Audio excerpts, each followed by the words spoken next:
Assalamualaikum warahmatullahi wabarakatuh. Dalam video kali ini saya akan bincangkan satu example berkaitan dengan ideal gas equation. Mari kita tengok soalannya. An ideal gas at 20 degrees Celsius and pressure of 1.5 times 10 to the power of 5 Pascal is in a container having a volume of 1 liter. Okay, sebelum kita baca soalan sebenarnya, saya nak listkan dulu info yang soalan bagi. Okay, soalan ni bagi temperature gas itu bersamaan dengan 20 degree Celsius. Dalam penggunaan equation ideal gas, kita convert dulu nilai degree Celsius ini ke dalam Kelvin. So, 20 degree Celsius, kita nak tukarkan dalam Kelvin. Kita tambah dengan 273.15.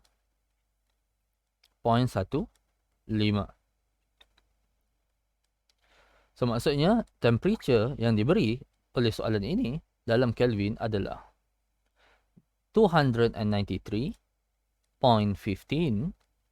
Kelvin. So, itu information yang pertama. Information yang kedua pula berkaitan dengan pressure. Yang mana pressure di sini sudah pun diberi di dalam SI unit 1.5 times 10 to the power of 5 Pascal. Dan yang terakhir sekali, volume. SI unit bagi volume adalah meter cube. Soalan bagi 1 liter. Okey. 1 liter bersamaan, ini dalam kimia biasanya pelajar ingat. Ya, 1 liter bersamaan dengan 1000 cm3. Dalam chemistry biasanya pelajar ingat benda ni.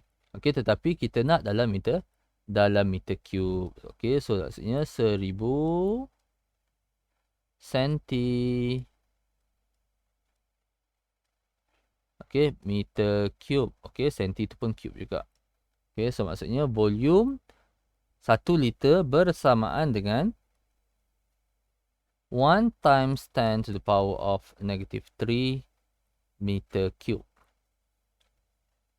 Okay, saya tak tahu macam mana awak ingat relationship ini, tapi saya ingat dengan 1 liter sama dengan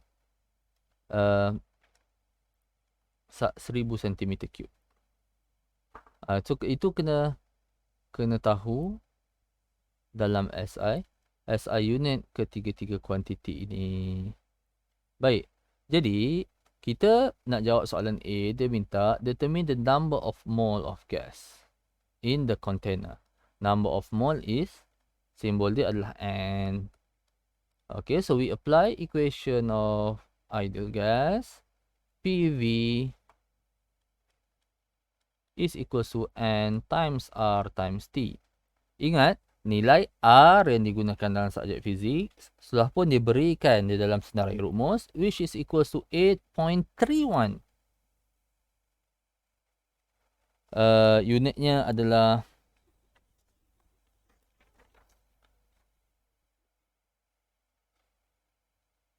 Joule per Kelvin per mole.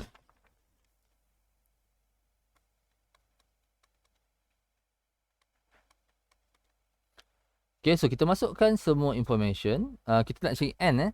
Jadi, kalau saya rearrange dulu rumus ini, saya akan dapat N is equals to PV over N times R times, PV over R times T. So, saya masukkan semua information untuk cari number of mole N.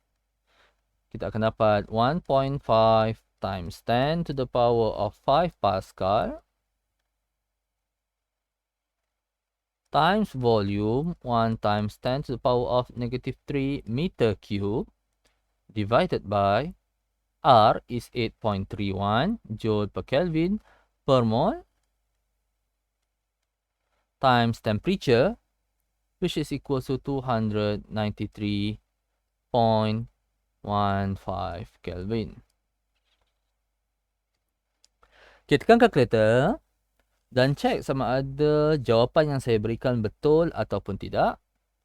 Kita akan dapat number of mole N is equals to 6.16 times 10 to the power of -2 mole.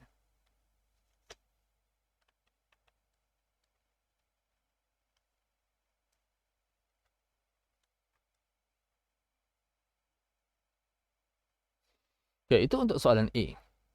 Number of mole kita dah cari. Mari kita tengok soalan B.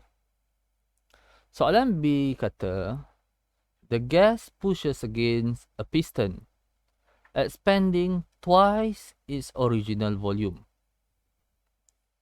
So, dalam kes ini, kita boleh bayangkan bahawa container itu volumenya boleh berubah. Ada piston.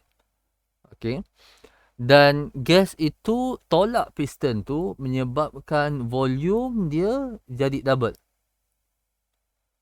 Dan itu yang pertama. And then dia kata, while the pressure falls to atmospheric pressure. Okay. Pressure pula menurun kepada atmospheric pressure. So, cari final temperature. Jadi, untuk soalan B, initial pressure P1 adalah pressure yang awal-awal dibagi 1.5 times 10 to the power of 5 Pascal. Dan pressure itu menurun kepada atmospheric pressure, yang ini adalah constant yang dah dibagi dalam soalan.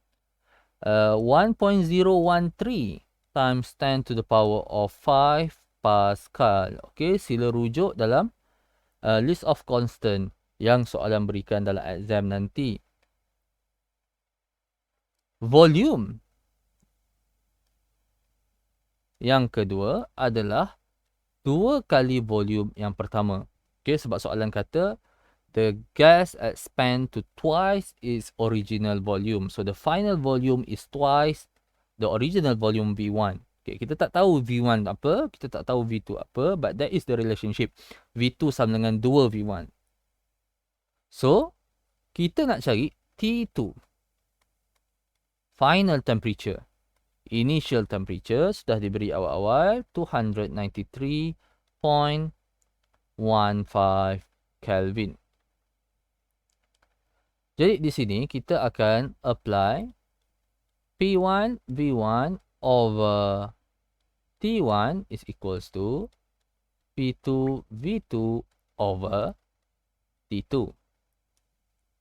Okay, yang mana V2 sama dengan 2 V1. So, saya boleh terus gantikan dalam equation ini. 1.5 times 10 to the power of 5 Pascal times V1 over 293.15 Kelvin is equals to P2 is 1.013 times 10 to the power of 5 Pascal times V2 is 2 times V1 over temperature 2.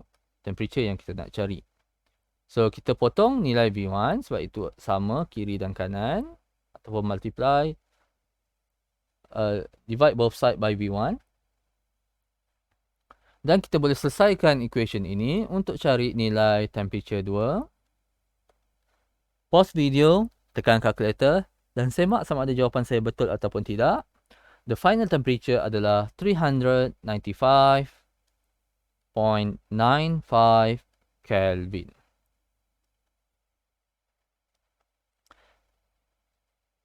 So, itu saja untuk video kali ini. Sekiranya ada apa-apa soalan, boleh tanya saya dalam ruangan komen. Dan jangan lupa untuk like, share and subscribe Matriculation Physics channel for more videos. Thank you for watching.